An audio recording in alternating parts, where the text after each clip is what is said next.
episode 114, How to Buy Happiness.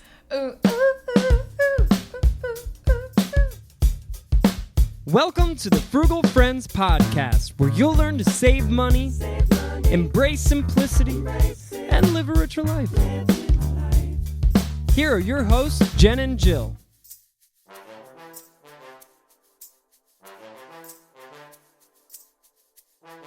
Welcome to the Frugal Friends podcast. My name is Jen. My name is Jill. And I am super happy about today's episode. What a great tie-in to our title. We do a lot of listener requests. Yes. And on the rare occasion that I get to slip one in there that nobody requested, but just I am excited about. None of us noticed. None of us noticed. It's about happy money principles. So it's our book club friends will remember we used to have a book club. And if we still had one, this would definitely be one of the books in the book club. And so we'll talk about it. Yeah, I'm just super stoked. I love how excited you are about it. I also thought that maybe you were excited because we were in person.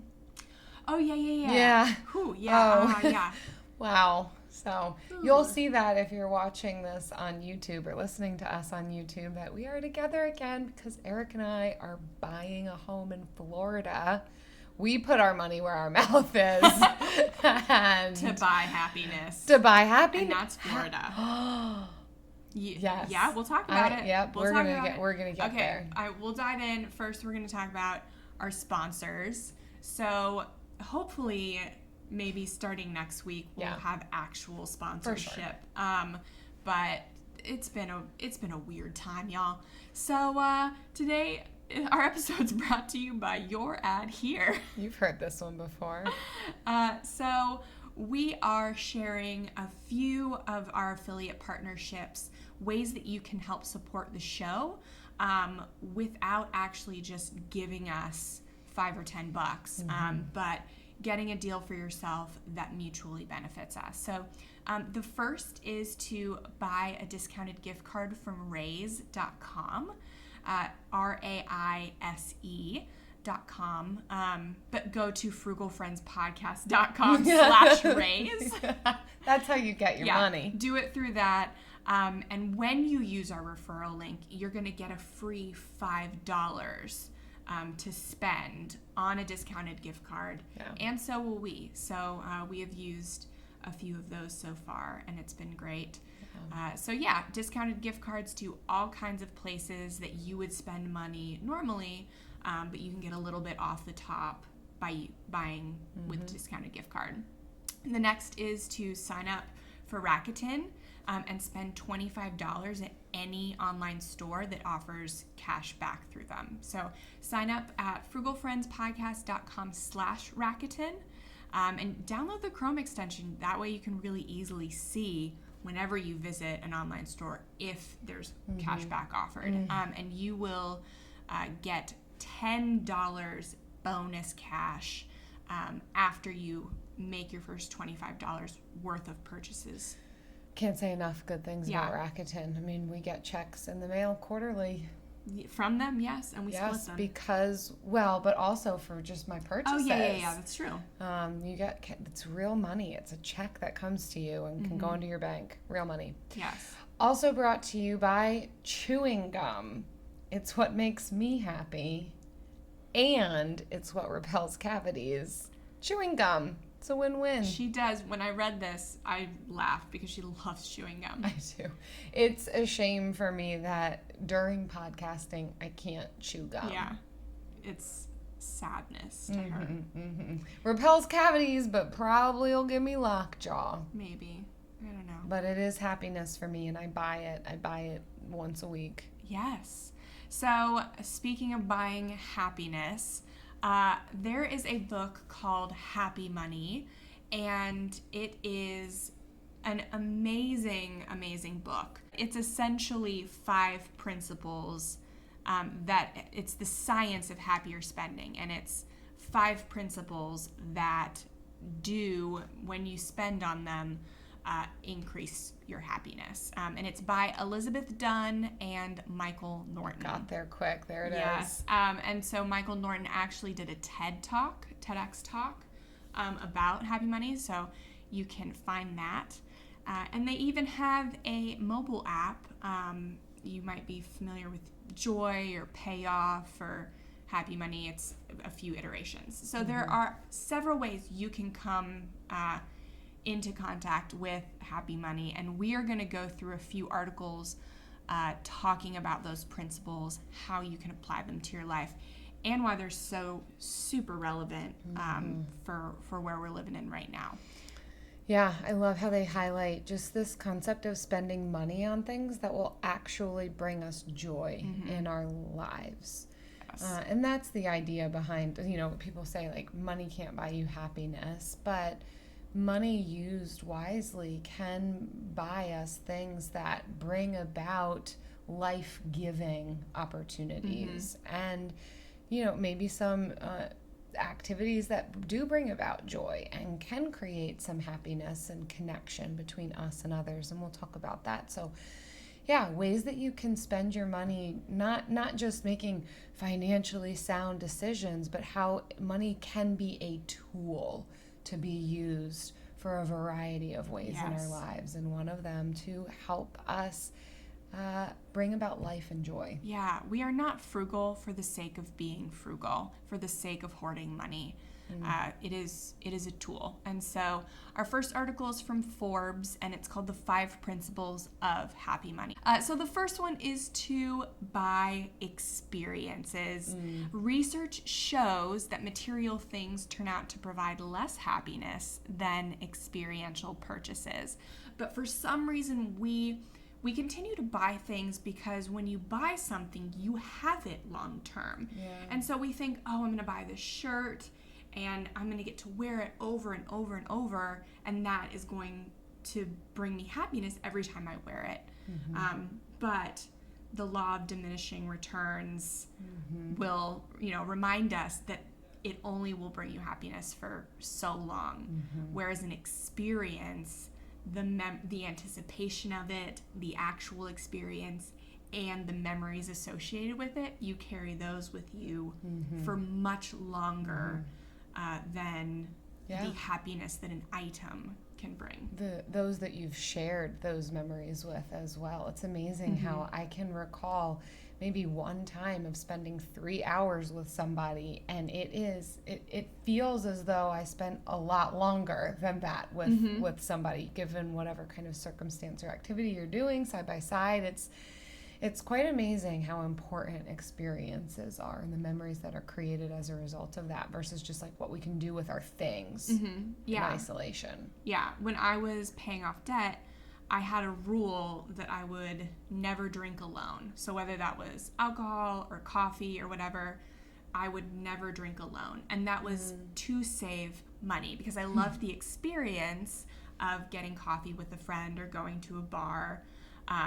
But alcohol and coffee tend to be expensive after you buy them a lot. So I gave myself freedom to enjoy those things, but only if I experience them with someone. That's a helpful boundary line, especially when you're aiming at certain financial goals. That could be, and it aims at the experience of it, not just the thing that you're consuming. Yeah. I like that. And that kind of ties into number 2 on this list is make it a treat. And so the article argues that when something is always available, we're less inclined to appreciate that thing. This goes in line with growing up in an area and never having been to the local museums or even some of the local parks because it's just there. I don't know. That's in my backyard. I just never go. Versus others who come to visit. It's like, that happened to us all the time growing up outside Philly. People were like, I want to go see the Liberty Bells. It's so amazing. Like, I want to see the Betsy Ross house. I want to, all these things. And we're just like, oh yeah, like I went there once on a field trip in elementary school. It's just there. You just don't think about it. And so using that mentality, we can create things to be treats and to be exciting. And so in the article, they give this example of like they went on a vacation and they found this wine that they really liked, and then they had wine every single night for dinner, and then suddenly they didn't want wine anymore. It wasn't a treat. And so in some ways, kind of abstaining from a thing or a purchase or an activity for a time that you typically enjoy can help to make that thing a treat. And then you can, spend money on that thing, but it doesn't have to be all the time. We don't have to gorge ourselves on that thing. And in some ways that can align with frugal principles as well of, buy the things that you enjoy, but it doesn't need to be amassed in large quantities. Do it occasionally. Look forward to doing it.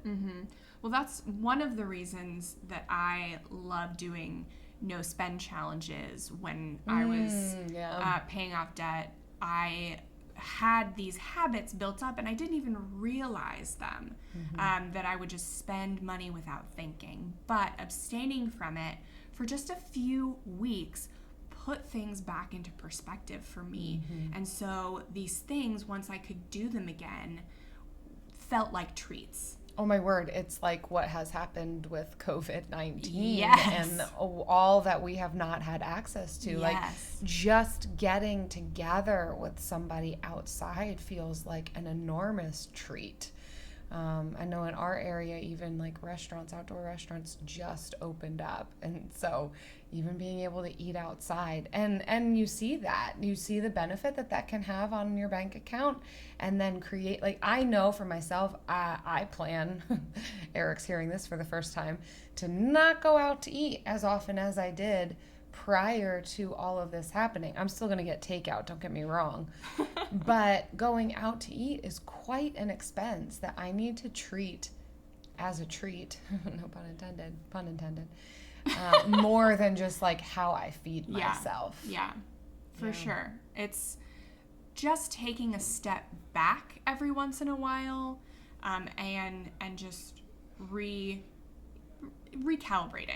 and looking at things as they are intended to be. And the same like with turning coffee and bar, things into experiences, that also turned it back into a treat for me. So I actually sought out people to Can you come get coffee? Right, the introvert in me, so it was a way to maintain community. Because paying off debt can also be kind of isolating.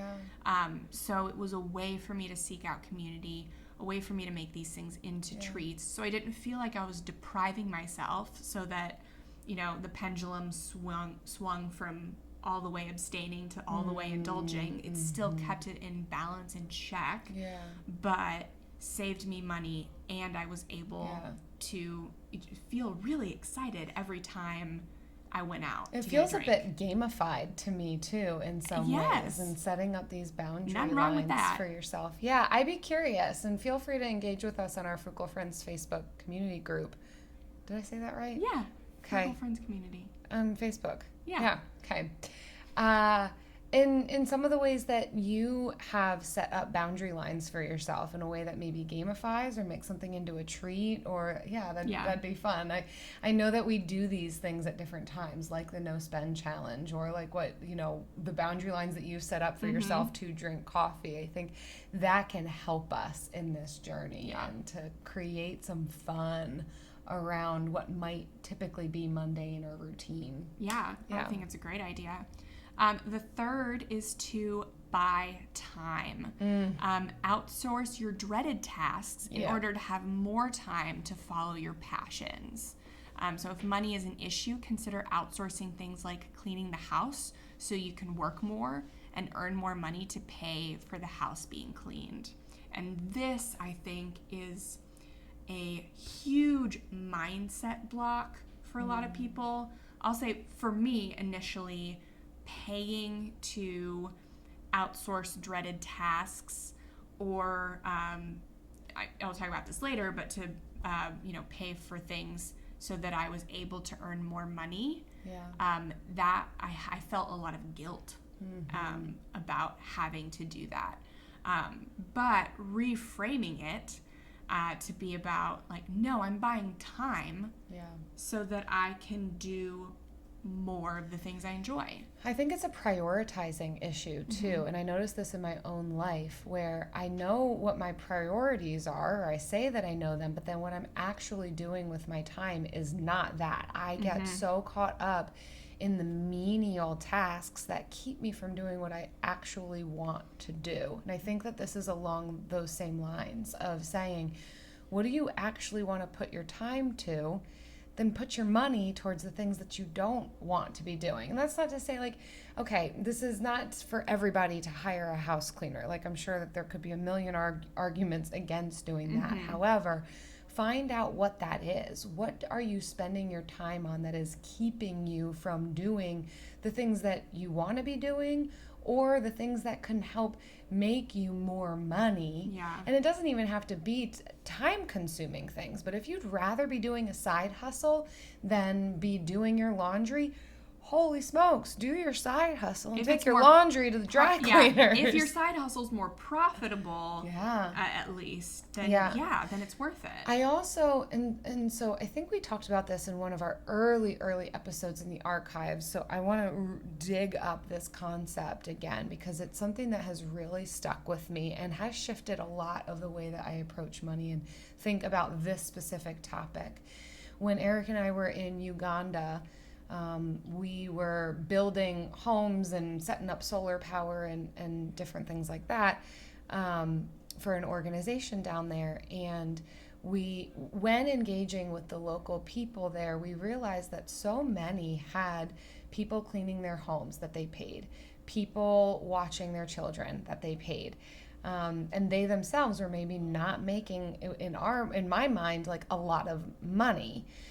And so I was talking with some people about that, and they were like, well, this is what we see as the right use of our money, that if I can afford to provide some sustenance to somebody else, then that is my responsibility to do that, versus hoarding it all and saying, I can do it all. I can watch my kids, I can clean the laundry, I can do the dishes, I can make the food, I can work, I can chauffeur, I can be on the PTA. Like, this is a mentality, this is such an individualistic mentality that can really be a detriment to our mental health, to our happiness, as we're talking about. This intersects with a lot of other things that we're going to talk about on this list of like being generous. Not that I think paying somebody for their work is generous, but that idea that like it is better to give than to receive. And so if we are able to afford to give others a task, to give others a job and pay them for it, like it's our responsibility. At least that's something that I took from that culture, and that has really shifted the way that I view my money and the way that I engage with it. Because I think we feel like frugality means hoarding your money, doing everything to scrimp and save and scrounge. But frugality is just about widening the gap between what you spend and what you earn. Like, that's what frugality is to us, is widening that gap so that you have more disposable income to do with the things that make you happy. And so like I love that concept. And it is happiness. If you do choose to buy a house cleaner and come home and the dishes are done and you didn't do them. That sounds good. The fourth one on this list is pay now, consume later. So they're talking about paying up front for whatever cost it is. They're primarily talking about vacations and delaying the consumption for that. And you can buy more happiness even as you spend less on those things. Delaying consumption allows us to reap the pleasures of even anticipation. And I love what's being talked about here. And this is actually a concept or even like a tool that I was handing out to people in the midst of COVID-19 and managing anxiety and figuring out how do we find purpose if maybe we are without work or we've experienced extreme disruption or transition in our lives. And one of the things that we found as clinicians was really helpful and is always really helpful, just kind of pulling on and amplifying this, is we need something to look forward to. All of us. And really, we're talking about hope. Like, we need hope. That is true across the board, but particularly when things are very uncertain, it is important to have things to look forward to. Or when things are very, very difficult, it's important to say, what can I set my sights on that helps me to pull up out of my immediate circumstances? And that is true regardless of whether or not there's a global pandemic happening. It is helpful for us to have something that we can set our sights on and say, this thing is coming. Yeah.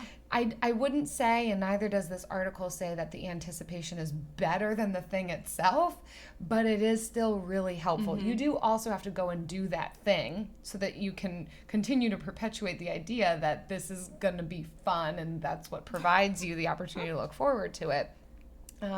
But paying for your vacations ahead of time, planning in advance. They talk about how they stayed at like 6 different places and all they had to pay was like the incidentals. Yeah, which they ended up getting back on their card. Yeah. So it almost like, I was thinking about you when I was reading this article, like their own version of an all-inclusive by having prepaid all of these things. So I think that's another way to look at, you know, whether that's Christmas shopping or vacation planning or you name it, something that can be down the road that you pay for now when you have the money. It can help. I think the main idea is to shift from consume now, pay later, which is how credit cards typically work, to something that is save, pay, consume. So trying to shift the order in which you do things. The 5th one is invest in others. So research has shown that spending money on others provides a bigger happiness boost than spending money on yourself. And they did this experiment in the book between the researchers. They gave money to a bunch of people, and the half that spent it on other people reported feeling just better overall. So investing in others is such a big way that we can use our money for us. I have always said giving is more for us than it is for the people we are giving to. And I will stand by that. Giving is more for the giver. And so you don't need to be an angel. Like, you don't need to be... there's always ulterior motives behind it. Doing good things makes us feel good. But okay, makes other people feel good too. Right, embrace it and do more of it. Don't feel like you have to feel like those angel investors or those people that give, that are really good people. I'm a horrible person, so I don't even know what they're called. Oh, don't even let them fool you. They're doing it because it makes them feel good. Just do more of what makes you feel good. And we know now... when it makes others feel good. Right, we know now that that is investing in others. Research has shown that's what it is. Yes. Well said. And we'll get more into that even in this next article, which provides us with 4 tips for happy spending, and it comes from Inc.com. So we'll go through all 4. And again, it's a repeat of the first article, but I think it's worth repeating because I think that there's something behind this. And so number 1 says spend your money on extra time. Hiring a housekeeper, a virtual assistant, splurge for a grocery delivery. So they reference, so this is actually the science behind how spending can bring about some happiness. We don't want to just throw this concept of money doesn't buy happiness out the window when there could be some actual science behind saying, well, it can bring about some joy if we do it well. And so it referenced the study of 4,400 Americans showing pretty definitely that people who value time over money are happier than those who don't. And so they're arguing, all right, then spend your money on creating more time for yourself. Chances are, yeah, you'll feel good about that. You won't regret that. I will say I don't always do grocery deliveries. Or I don't always do the meal prep services, but when I do, oh my word, it's so much freedom, especially if I've budgeted for it. So please hear us that we are not talking about spending outside of your means to do these things. These are absolutely budgeted for things. But when we've done that and we see that we have maybe a little bit of discretionary income, what we might be spending on like stupid trips to Target could actually be going towards these more intentional areas. Yes, that's the goal with this, is to put it in your budget. Don't let mindless spending dictate how you spend your money, essentially. Like, don't wake up and wonder where your money went. Make a budget, but be intentional with putting things that have been proven to increase happiness, putting those things in your budget. The second one is to spend your money on great experiences. So like I was saying before, just because physical things last longer doesn't mean they bring happiness for a longer period of time.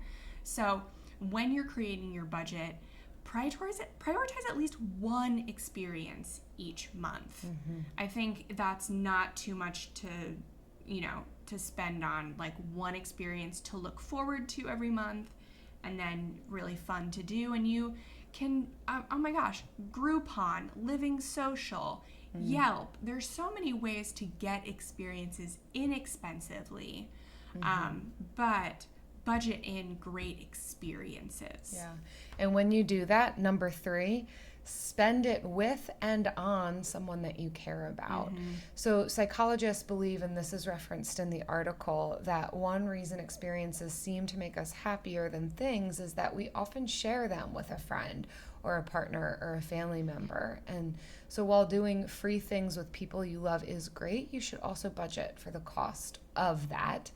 But not just experiences, but with other people can bring about connection with others. And I will say, and this is another therapeutic tidbit, play is so important. And there's tons of studies on play. We've talked about it and books written about play, just the amazing hormones that it releases. And especially when we play side by side with other people, it bonds us to one another.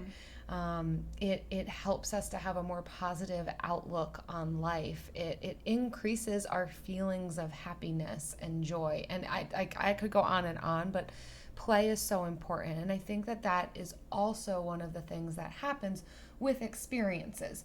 Usually when we're spending money on experiences, they're fun. They are our version of play. And when we invite other people into that, and when we're willing to spend on that, we don't always have to pay for another person, but invite them in. And if possible, if you've budgeted for it, pay for your friend to join you. And that will increase bonding and connection, which again increases our levels of our experience of happiness and joy and life-giving things. So all of this, it is rooted in some studies, some science, some psychology, that these are some ways that we can intentionally spend money. Yeah, and to circle back to number 1, if you are not finding that you have enough time to play or time to spend with people you care about or have experiences at least once a month, it may be time to pay somebody to free up some of your time. That may be time to really examine your budget, your work schedule, how much you're side hustling. Maybe you need to slow down your debt payoff or your savings rate. It may be time to just meditate on it. So that, because you do not get this time back. Like, it's fun to say, I paid off, $78,000 of debt in less than 2 years, but I don't get those 2 years back. Mm-hmm. So, and there are things that I wish that I had done. For the most part, I'm super happy, with how I balanced my debt payoff, but I still have some regrets. And so you don't get that time back. You have to be okay with however you lived it. It's reminding me of this concept that you presented, Jen, in episodes back about being your own CEO, like the CEO of your finances, and kind of thinking if a business were run that way, it'd be super ineffective and inefficient if like the CEO couldn't actually get the things done that they needed to get done to move their business forward. Like once businesses reach a point where they need to hire new people, they need to recognize that. Like, all right, we've reached a point of capacity where now we need to hire out some of the things that we do, or we need to bring on another employee. And that similar concept. If I'm realizing I don't have the time to do everything, then maybe it's an indicator that I've reached my capacity and my limitation, and I need to bring someone else in to help. I just recently in my business brought on a virtual assistant because I realized that my time was more valuable working on higher level projects than, the menial day to day. We just outsourced the editing of our podcast. We did. It's so these are things that you hear about in side hustles and businesses, but they are the same concepts that you should be applying to your own life to make it as effective as possible. Yeah. So those are the ways.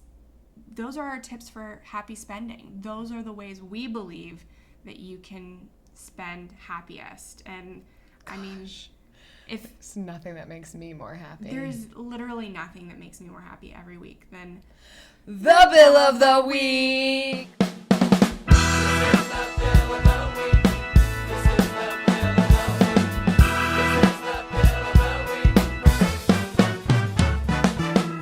That's right. It's time for the best minute of your entire week. Maybe a baby was born and his name is William. Maybe you paid off your mortgage. Maybe your car died and you're happy to not have to pay that bill anymore. Duck bills, Buffalo Bills, Bill Clinton. This is the bill of the week. Hi, Jen and Jill. This is Olivia calling from Denver, Colorado. My bill of the week is a little bit of a stretch, but just bear with me. My favorite bill is actually the $2 bills that I use when filling up my scooter with gas. I recently purchased a Honda Metropolitan, and because the scooter gets about 100 miles to the gallon, it only requires 1 gallon of gas at a time. It can only hold 1 gallon of gas.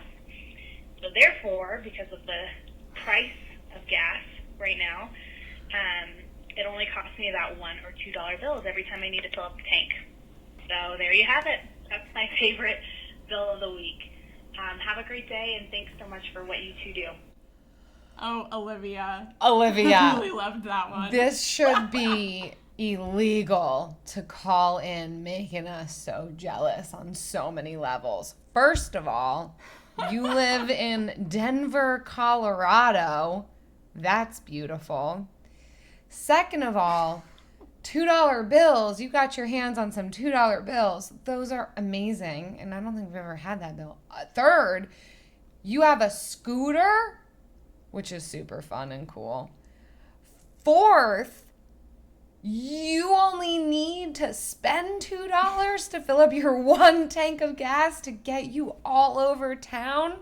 Fifth, your name's Olivia. That's awesome. 6, how many can I get up to? I don't know where you're going.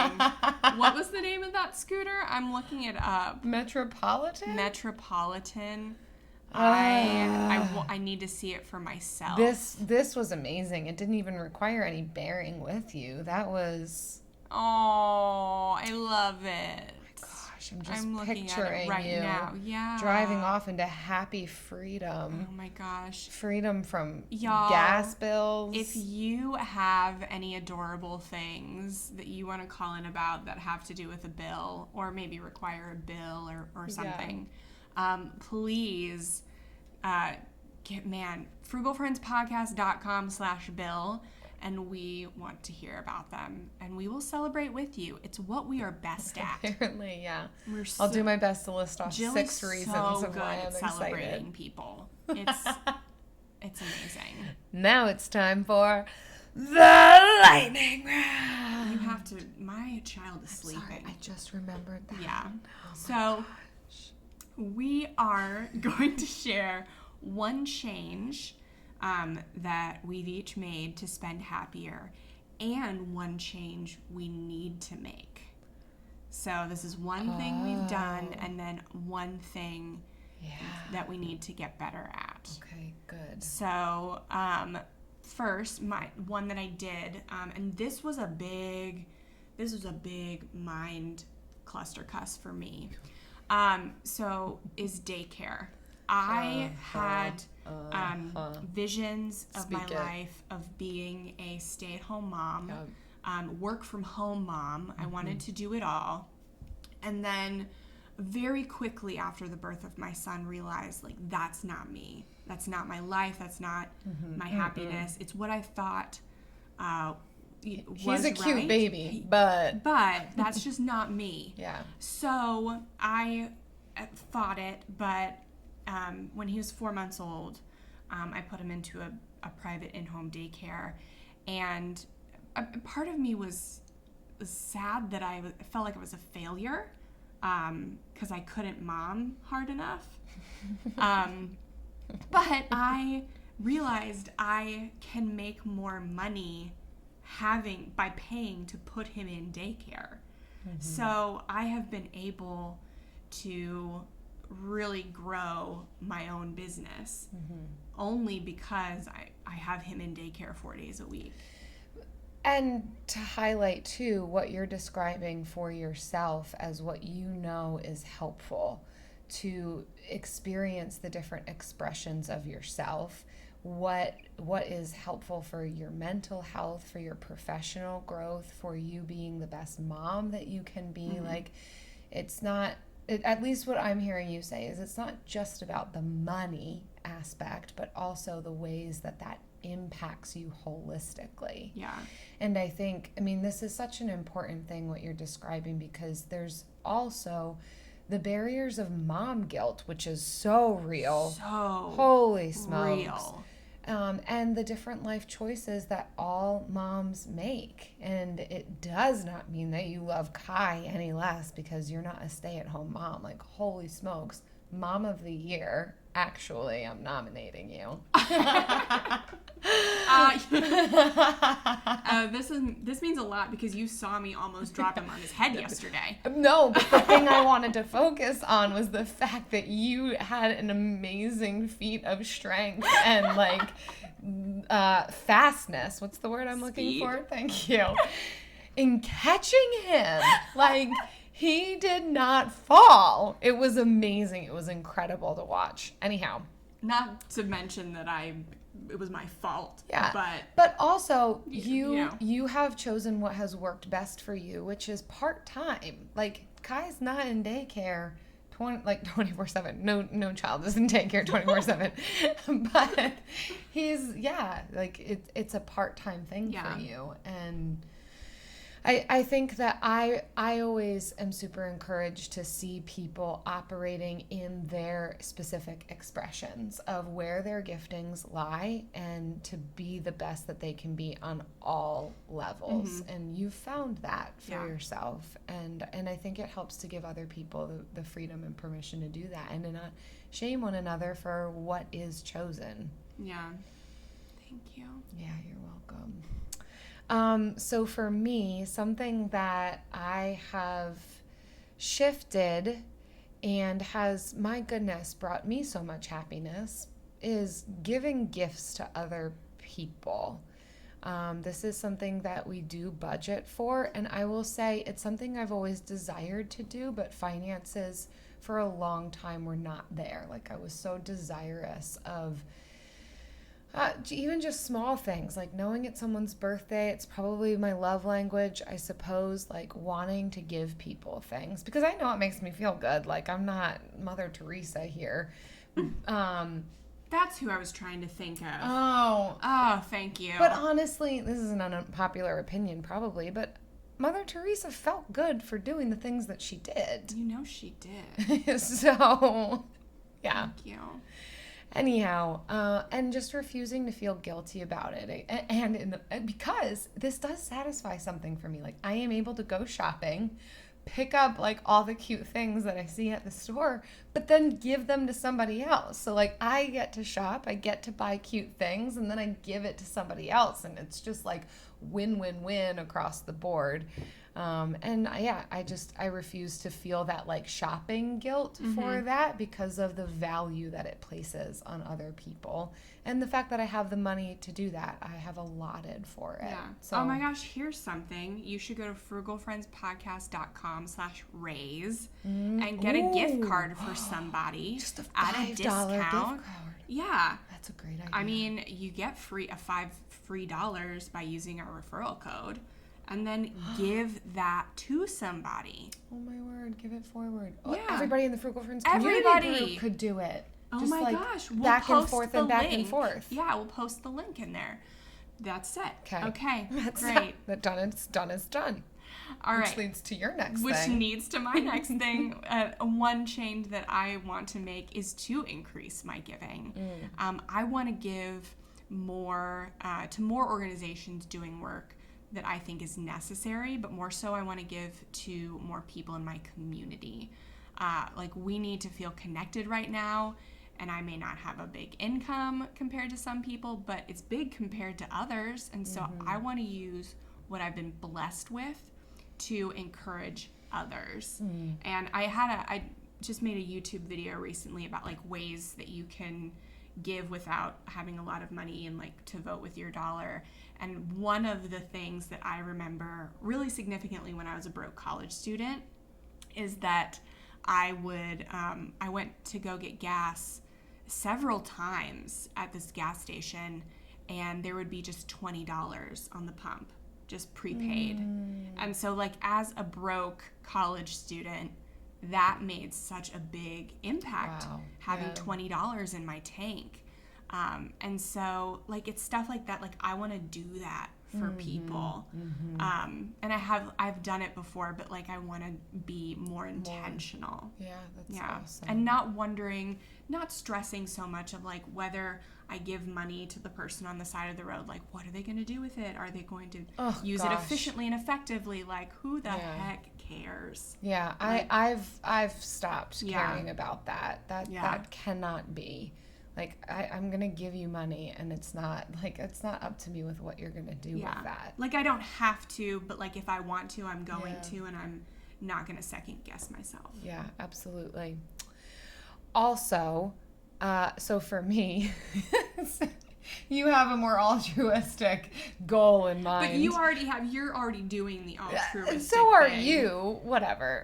No, you're better. You're cool. Okay. This is more like a perspective shift more than it is something that's like actual, like this is already happening. I just want to change my perspective on it. So like ordering out and allowing myself to have a higher food budget, guilt-free. So I can feel so much comparison when I see people in the personal finance space talking about how low is your grocery budget? What's everybody's food budget? I mean, it is one of our biggest areas of spending and where we want to rein in spending. So it's such a hot topic. And people are talking about it all the time of, for a couple, I spend $50 a month. And I'm just like, oh my word, I'm nowhere near that. Like I am so beyond that amount of money.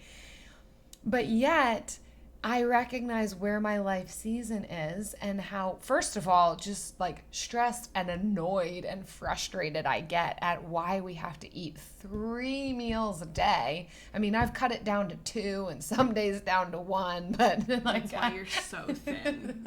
It's sickening.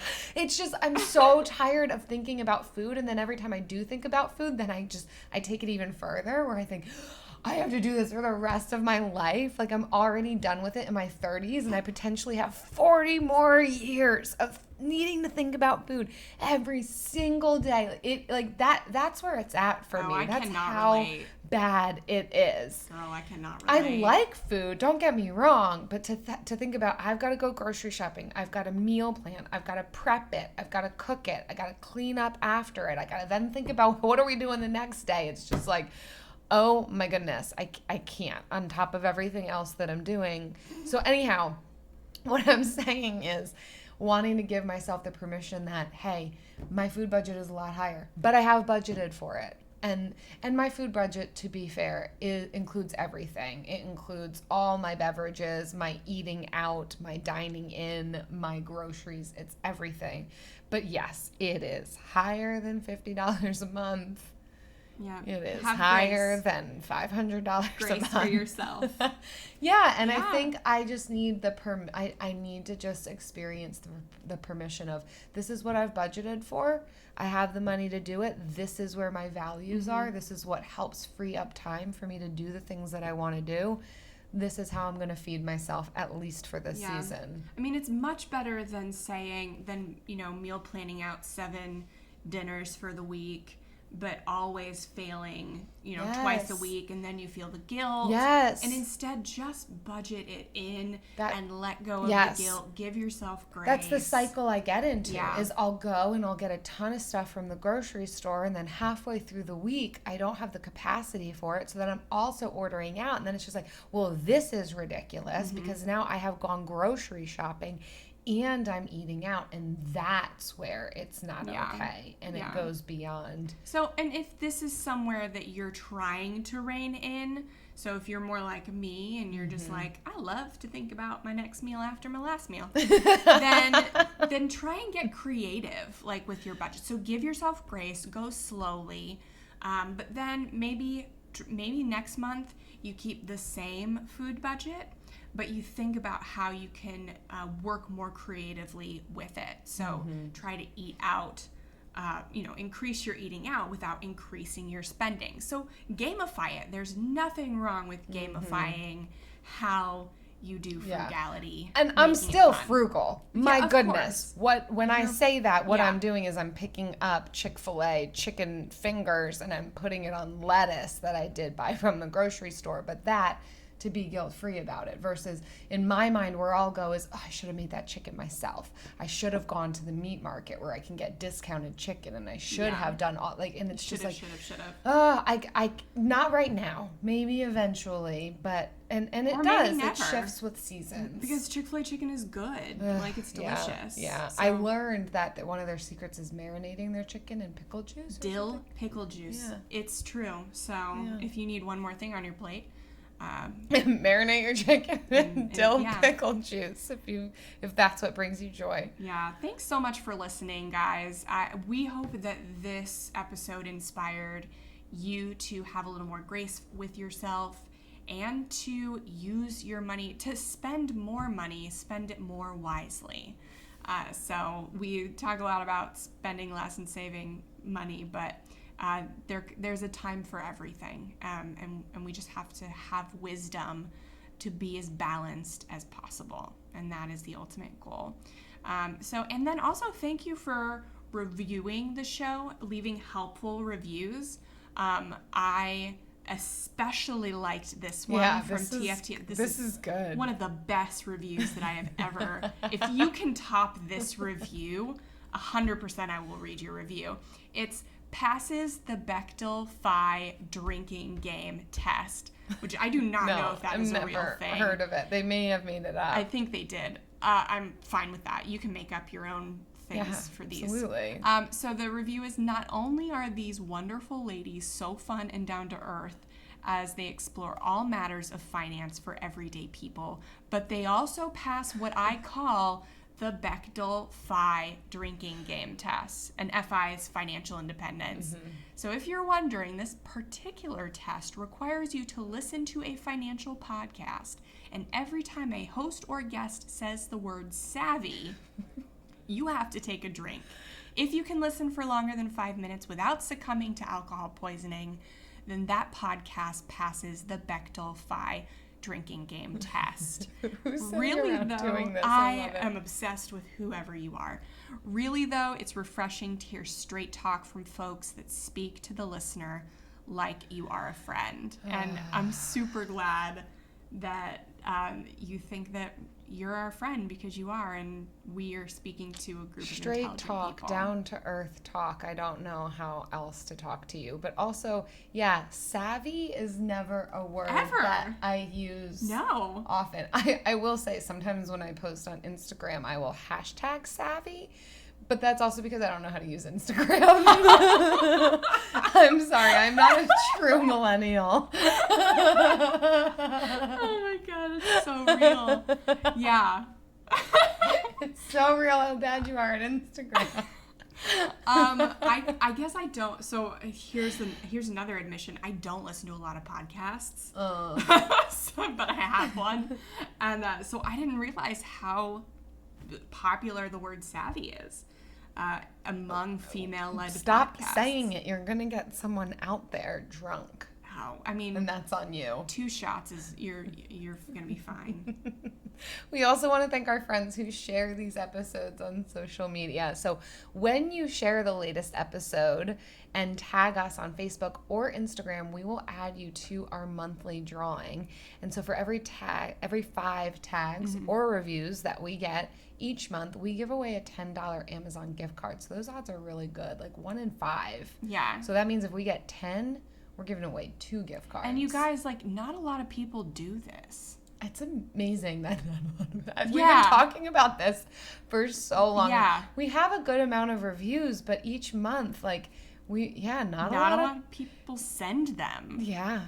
And then Oh, right. It's email. Yeah. right, you have to gotta- send us a screenshot of your review or tag us at Frugal Friends Podcast on Insta or Facebook so that we get the tag. And you would be surprised how few people do this.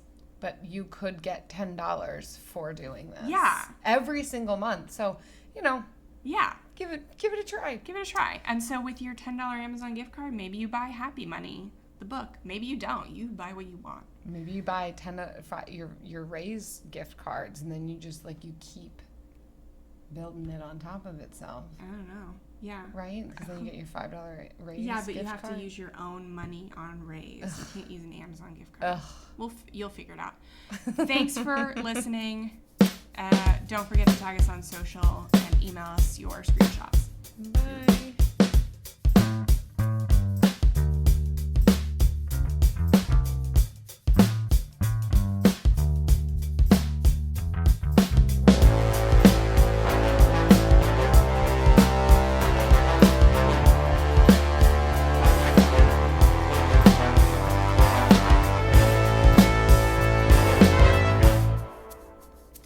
I had to look up what the Bechdel Test was because I'm a horrible feminist.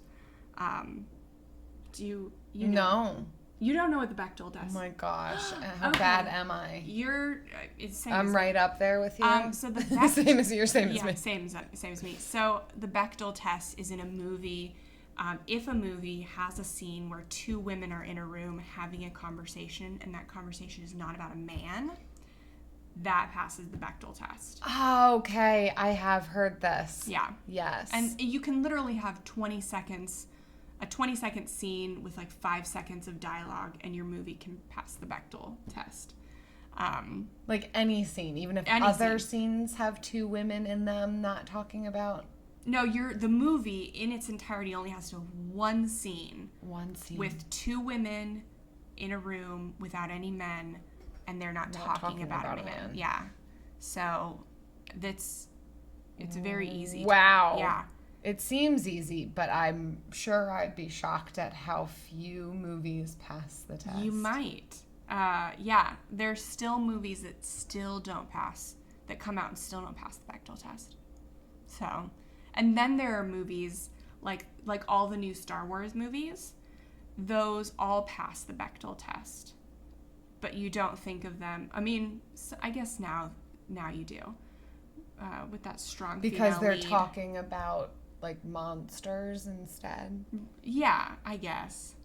or just like life. Robots and stuff Yeah. is what two females would be talking about. Yeah. And just because they're like not gendered, then Ooh. it counts. Like, what do females talk about if not men? Savvy. Savvy. Savvy things. See ya.